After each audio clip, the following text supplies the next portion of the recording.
ಬಹಳ ಅದ್ಭುತವಾಗಿರತಕ್ಕಂಥ ಶರಣ. ಈ ನಾಡಿನೊಳಗ ಸಮಾಜಗಳ ನಡುವೆ ಅಂಟಿರ್ತಕ್ಕಂಥ ಕಲ್ಮಶವನ್ನ ಸ್ವಚ್ಛಾಗಿ ತೊಳೆದು ಕನ್ನಡ ಸಾಹಿತ್ಯದ ಮುಖಾಂತರವಾಗಿ ಕೇವಲ ಕನಕದಾಸರ ಸಾಹಿತ್ಯ ವಚನಗಳು ಕಿವಿಗಳಿಗೆ ಮಧುರವಾಗಿರತಕ್ಕಂಥದ್ದಲ್ಲ, ಮನಸ್ಸಿಗೆ ಮಧುರವಾಗಿರತಕ್ಕಂಥದ್ದು. ಯಾವ ರೀತಿಯಾಗಿ ಮನುಷ್ಯನ ಮನಸ್ಸಿಗೆ ಮಧುರವಾಗಿರತಕ್ಕಂಥ ಸಾಹಿತ್ಯ ಕನಕದಾಸರು ಕೊಟ್ಟರಂದ್ರ, ಮಣಿಯೊಳಗ ಕಸ ಬಿದ್ದಾಗ ಕಸಬಾರಿಗೆಯಿಂದ ನಾವು ಸ್ವಚ್ಛ ಮಾಡ್ತೀವಿ.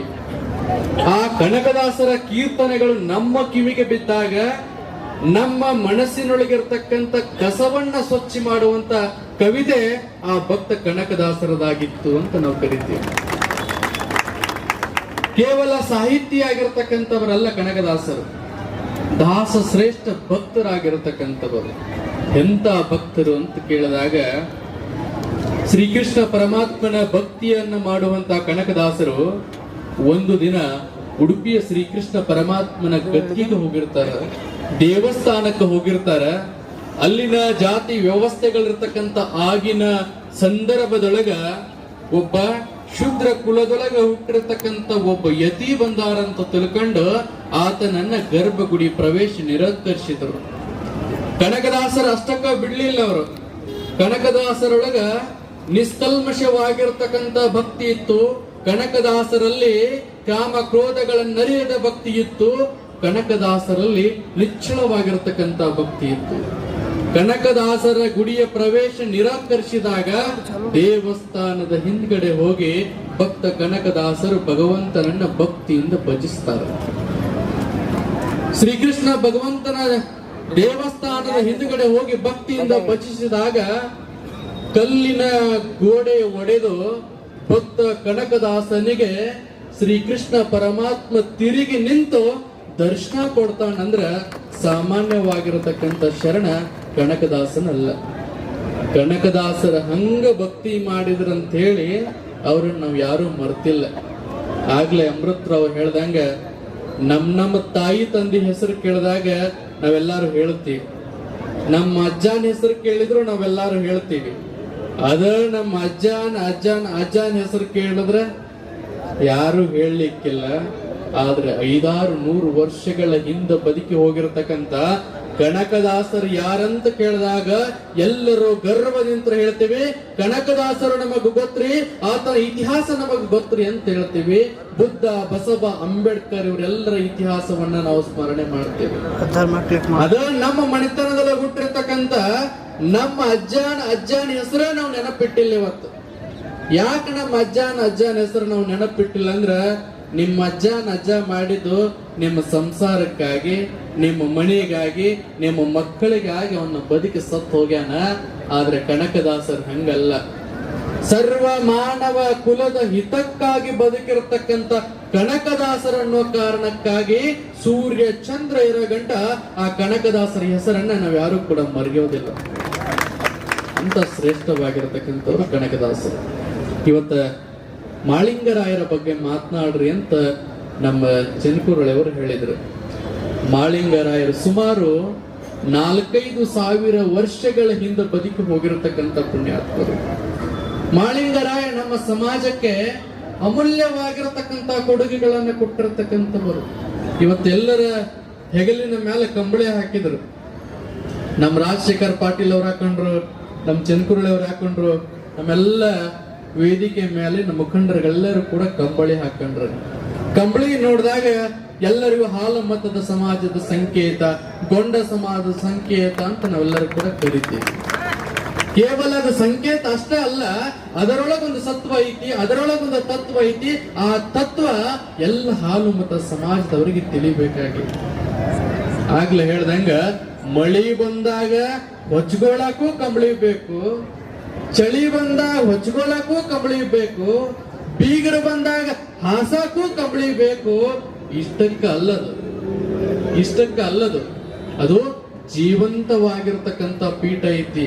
ಎಂತ ಜೀವಂತವಾಗಿರ್ತಕ್ಕಂಥ ಪೀಠ ಐತಿ ಅಂತಂದ್ರೆ, ಯಾವುದೇ ಶುಭಾರಂಭಗಳನ್ನ ಮಾಡಿದಾಗ ಯಾರೋ ಒಬ್ಬ ಜಗದ್ಗುರುಗಳಾಗಿರ್ತಕ್ಕಂಥವರು ಅನುಷ್ಠಾನ ತಪ ಮಾಡಬೇಕಾಗಿತ್ತಂದ್ರ ಮೊಟ್ಟ ಮೊದಲ ಬಾರಿಗೆ ಕಂಬಳಿಯನ್ನ ಹಾಸ್ಕೊಂಡು ತಪ ಮಾಡ್ತಾರ. ಕಂಬಳಿ ಜೀವಂತವಾಗಿರತಕ್ಕಂತಹದ್ದು, ಬದುಕಿರುವ ಕುರಿಯ ರೋಮಗಳಿಂದ ನಿರ್ಮಾಣವಾಗಿರತಕ್ಕಂತಹದ್ದು. ಕುರಿ ಸತ್ತಿಲ್ಲ, ಜೀವಂತವಾಗಿರತಕ್ಕಂತ ಕುರಿಯ ಉಣ್ಣಿಯನ್ನ ಕತ್ತರಿಸಿಕೊಂಡು ಬಂದು ಭಕ್ತಿಯಿಂದ ಕಂಬಳಿಯನ್ನ ನೇಯ್ದು ಅದರೊಳಗ ಹಾಲು ಮತ ಸಮಾಜದ ಪ್ರೀತಿಯನ್ನ ತುಂಬಿ, ಹಾಲು ಮತದ ತತ್ವಗಳನ್ನ ತುಂಬಿ ನಮ್ಮೆಲ್ಲರಿಗೂ ಪವಿತ್ರವಾಗಿರತಕ್ಕಂಥ ತಿಲಕ್ ಅಂತ ಕೊಟ್ಟಿರತಕ್ಕಂಥವನು ಮಹಾತ್ಮ ಮಾಳಿಂಗರಾಯ ಅನ್ನುವಂಥದ್ದನ್ನ ನಾವ್ಯಾರು ಕೂಡ ಮರಿಬಾರ್ದು. ಹಿಂದೊಂದು ಕಾಲದೊಳಗ ಬರಗಾಲ ಬಿದ್ದಿತ್ತಂತ. ಬರಗಾಲ ಬಿದ್ದಿತ್ತು, ಮಳಿನ ಆಗಿರ್ಲಿಕ್ಕಿಲ್ಲ. ರೈತರ ಬಾಳ್ಯ ಬಹಳ ಕಷ್ಟದೊಳಗೆ ಬಿದ್ದಿತ್ತು. ಎಲ್ಲ ಜನರು ಹೋಗಿ ಮಾಳಿಂಗರಾಯನಿಗೆ ಕೇಳ್ತಾರ, ಭಗವಂತ ಮಾಳಿಂಗರಾಯ, ಈ ವರ್ಷ ಏನಾರ ನಮಗ ಮಳಿ ಆಗ್ಲಿಕ್ಕಂದ್ರ ನಾವ್ ಯಾರು ಕೂಡ ಉಳಿಯೋಂಗಿಲ್ಲ, ಬಹಳ ಕಷ್ಟ ಬಂದೈತಿ ಮಾಳಿಂಗರಾಯ, ಹೆಂಗಾರ ಮಾಡಿ ನಮ್ಮನ್ನ ಕಾಪಾಡು ಅಂತೇಳಿ ಮಾಳಿಂಗರಾಯನ ಹತ್ರ ಎಲ್ಲ ಭಕ್ತರು ಬಂದ್ರು.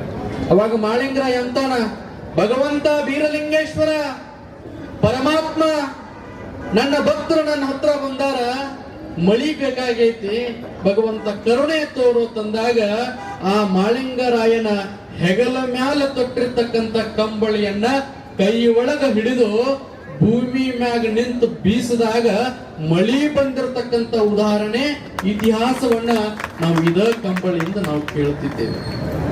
ಮಾಳಿಂಗರಾಯಿಗೆ ಒಂದು ದಿನ ಕಷ್ಟ ಬಂದಿತ್ತು, ಸಂಕಷ್ಟ ಬಂದಿತ್ತು. ಸಾವಿರಾರು ಭಕ್ತರನ್ನ ಕರಕೊಂಡು ಕೊಣ್ಣೂರ ಮಠಕ್ಕೆ ಹಬ್ಬದ ಕಾರ್ಯಕ್ಕೆ ಕರಿಸಿದ್ದೇಶ್ವರನ ಗುರುವಿನ ಸೇವೆಗೆ ಹೊರಟಿದ್ರು. ಕೃಷ್ಣಾ ನದಿ ಹಳಿ ತುಂಬಿ ಹರಿಯಾಕತ್ತಿತ್ತು. ಮಳಿ ಬಹಳ ಆಗಿತ್ತು, ನೀರೆಲ್ಲ ಜಾಸ್ತಿ ಬಂದಿತ್ತು. ಆ ನದಿ ದಾಟುವಂತ ಸಂದರ್ಭದೊಳಗ ಯಾವ ನಾವಿಕನೂ ಕೂಡ ಮುಂದೆ ಬರಲಿಲ್ಲ.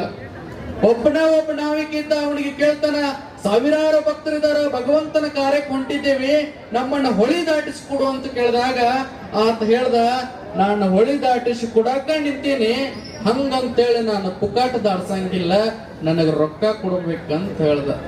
ಅವಾಗ ಮಾಳಿಂಗರಾಯ ಹೇಳ್ತಾನ, ಅವರಿವ್ರಂಗ ರೊಕ್ಕ ಕೊಡಾಕ ನಾನು ಶ್ರೀಮಂತ ಅಲ್ಲ, ನಾನು ಬಡವದೀನಿ, ಬೀರಪ್ಪ ದೇವರ ಸೇವಕ ಅದೀನಿ, ಕೊಣ್ಣೂರ ದೇವರ ಭಕ್ತ ಅದೀನಿ, ಹಾಲು ಮತ ಸಮಾಜದ ಒಂದು ಸಣ್ಣ ವ್ಯಕ್ತಿ ಅದೀನಿ, ನನ್ನ ಹತ್ರ ರೊಕ್ಕ ಇಲ್ರಿ, ಬೇಕಾದ್ರ ಭಂಡಾರ ಕೊಡ್ತೀನಿ ಅಂತಂದ್ರು. ಅವಾಗ ನಾವೀಗ ಹೇಳ್ತಾನ, ನಿನ್ನಂಗ ಭಂಡಾರ ಕೊಡೋರು ದಿನಾನೂ ಬಂದು ಹೋಗ್ತಾರ, ನಿನ್ನ ಭಂಡಾರದಿಂದ ನನ್ನ ಹೆಂಡರ ಮಕ್ಕಳು ಹೊಟ್ಟಿ ತುಂಬಸಕ್ ಆಗಂಗಿಲ್ಲ ಅಂತ ಹೇಳಿದ್ರು. ಅವಾಗ ಮಾಳಿಂಗರ ಅಂತಾನ, ನಾಯಿನ ರೊಕ್ಕ ಕೊಡಂಗಿಲ್ರಿ, ಸರಿರಿ ಅಂತ ಹೇಳ್ದ. ಅವಾಗ ಮಾಳಿಂಗರ ವಿಚಾರ ಮಾಡ್ತಾನ, ಸಾವಿರಾರು ಭಕ್ತರು ನನ್ನನ್ನು ನಂಬಿ ಆ ಗುರುನಾಥನ ಸೇವೆಗೆ ಬರ್ಲಿಕ್ಕತ್ತಿದ್ದಾರ, ಇವರನ್ನ ಹೊಳಿ ಇಚ್ಚಿ ಕಡೆ ನಿಂದ್ರಿಸ್ತೀವಿ ಅಂದ್ರ ನನ್ನ ಪರಿಸ್ಥಿತಿ ಹೆಂಗಂತ ತಿಳ್ಕೊಂಡು ಮಾಳಿಂಗರಾಯ ಹೆಗಲ ಮ್ಯಾಲ ಹೊತ್ತಿರತಕ್ಕಂತ ಕಂಬಳಿಯನ್ನ ಆ ಕೃಷ್ಣಾ ನದಿಯ ಹೊಳಿ ಒಳಗ ಹಾಸಿ ಭಕ್ತಿಯಂತ್ರ ಭಂಡಾರವನ್ನ ಹೊಡೆದಾಗ ಸಾವಿರಾರು ಭಕ್ತರನ್ನ ಹೊಳಿ ದಾಟಿಸಿರ್ತಕ್ಕಂಥ ಪವಿತ್ರ ಕಂಬಳಿ ಅದು ನಾವು ಬಳಸುವಂತ ಕಂಬಳಿ. ಇಂಥ ಒಂದು ಪವಿತ್ರವಾಗಿರತಕ್ಕಂಥ ಕಂಬಳಿಯನ್ನ ಹೊತ್ತು ಹಾಲು ಮತ ಸಮಾಜದ ತಿಲಕ ಭಂಡಾರ ನಮ್ಮ ಹಣಿ ಮ್ಯಾಲ ಹಚ್ಚಿಕೊಂಡು, ಕೆಲವೊಂದಿಷ್ಟು ಮಂದಿಗೆ ಭಂಡಾರ ಹಚ್ಚಬೇಕಾಗಿತ್ತಂದ್ರೆ ಸ್ವಲ್ಪ ನಾಚಿಕೆ ಬಂದಂಗ ಆಗ್ತದೆ. ಅದು ಕೇವಲ ಹಣಿ ಮ್ಯಾಲ ಹಚ್ಚುವ ಒಂದು ತಿಲಕ ಅಷ್ಟ ಅಲ್ಲ, ಕೇವಲ ಅದು ಒಂದು ಹಳದಿ ವಸ್ತು ಅಲ್ಲ. ನಮ್ಮ ಬದುಕಿಗೆ ಬಂದಿರತಕ್ಕಂತ ಕಷ್ಟವನ್ನ ಭಗವಂತ ಮಾಳಿಂಗರಾಯ ಬೀರಲಿಂಗೇಶ್ವರ ನನ್ನ ಕಷ್ಟ ಬಯಲು ಮಾಡು ಅಂತೇಳಿ ಬೆಳಿಗ್ಗೆತ್ತು ಒಂದು ಬೊಟ್ಟು ಭಂಡಾರ ಹನಿ ಮ್ಯಾಲ ಹಚ್ಕೊಂಡ್ರ ಲಕ್ಷ್ಮೀ ಕಳಿ ನಿಮ್ಮೊಳಗೆ ಬರ್ತೈತಿ, ಲಕ್ಷ್ಮೀ ಕಳಿ ನಿಮ್ಮೊಳಗೆ ಬರ್ತೈತಿ. ಏನೋ ಒಂದು ಸಭೆ ಸಮಾರಂಭಗಳ ನಡೆದಾಗ, ಒಂದು ಹೊಸ ಅಂಗಡಿ ಕಟ್ಟುವಾಗ ಹಾಲು ಮತ ಸಮಾಜದ ಒಂದು ಹುಡುಗ ಹೊಂಟಿದ ಅಂದ್ರು ಕರೆದಂತಾರ, ಅವನ ಹಾಲು ಮತದವದಾನ್ರಿ, ಅವ ಕುರುಬ ಸಮಾಜದವದಾನ್ರಿ, ಅವ ಗೊಂಡ ಸಮಾಜದವದಾನ್ರಿ, ಅವನನ್ನ ಕರ್ಕೊಂಡು ಬಂದು ಬೋಣಿಗೆ ಮಾಡಿಸ್ತೀವಂದ್ರ ನಮ್ಮ ಅಂಗಡಿ ಚಲೋ ನಡೀತೈತ್ರಿ ಅಂತ ಹೇಳ್ತಾರ. ಅದು ಲಕ್ಷ್ಮೀ ಪುತ್ರರಾಗಿರ್ತಕ್ಕಂಥವ್ರು. ಕೇವಲ ರಾಯಣ್ಣನ ಜಯಂತಿ ಬಂದಾಗ ರಾಯಣ್ಣನ ಧ್ವಜ ಹಿಡಿದು ರಾಯಣ್ಣನ ಬಾವುಟ ಕಟ್ಟಿ ರಾಯಣ್ಣನಿಗೆ ಜೈಕಾರ ಹಾಕಿದ್ರ ಆತನಿಗೆ ಅಷ್ಟ ಗೌರವ ಕೊಟ್ಟಂಗ ಆಗಂಗಿಲ್ಲ. ಕನಕದಾಸನ ತತ್ವ ಆದರ್ಶಗಳನ್ನ ನಮ್ಮ ಜೀವನದೊಳಗೆ ಅಳವಡಿಸಿಕೊಳ್ಳಬೇಕು. ಕ್ರಾಂತಿವೀರ ಸಂಗೊಳ್ಳಿ ರಾಯಣ್ಣನ ತತ್ವ ಆದರ್ಶಗಳು ಈಗಿನ ಯುವಕರುಗಳೆಲ್ಲರೂ ಕೂಡ ಆತನ ಆದರ್ಶಗಳನ್ನ ಮೈಗೂಡಿಸಿಕೊಂಡಾಗ ಮಾತ್ರ ಆ ಪುಣ್ಯಾತ್ಮರಿ ನಾವೆಲ್ಲರೂ ಕೂಡ ಗೌರವ ಕೊಟ್ಟಂಗ ಆಗ್ತದ. ರಾಯಣ್ಣ ಎಂತ ಮರಿ, 8 ಗೇಣಿನ 8 ಮೊಳದ ಶರೀರ. ಆತನ ಕೈ ಒಳಗ ಖಡ್ಗವನ್ನು ಹಿಡಿದಾಗ ಎದುರು ಬರುವಂತ ಬ್ರಿಟಿಷರ ರುಂಡಗಳು ಉಳಿದಿರತಕ್ಕಂತ ಇತಿಹಾಸವೇ ಇರ್ಲಿಕ್ಕಿಲ್ಲ. ಗಿರಿಲಾ ತಂತ್ರದ ರೂವಾರಿ ಆಗಿರ್ತಕ್ಕಂಥವನು ಕ್ರಾಂತಿವೀರ ಸಂಗೊಳ್ಳಿ ರಾಯಣ್ಣ. ಆ ಒಬ್ಬ ಸಂಗೊಳ್ಳಿ ರಾಯಣ್ಣನ ಕೈಯೊಳಗ ಒಂದು ಸಲ ಖಡ್ಗ ಸಿಕ್ತಂದ್ರ ಸಾವಿರಾರು ಬ್ರಿಟಿಷರ ರುಂಡಗಳನ್ನು ಚೆಂಡಾಡುವಂತ ಕ್ರಾಂತಿವೀರ ಸಂಗೊಳ್ಳಿ ರಾಯಣ್ಣ. ಇವತ್ತ ಅಂತ ಕ್ರಾಂತಿವೀರ ಸಂಗೊಳ್ಳಿ ರಾಯಣ್ಣನ ಆದರ್ಶಗಳು ಇವತ್ತಿನ ಯುವಕರಿಗೆ ಬಹಳ ಅವಶ್ಯಕತೆ ಇದ್ದಾವೆ.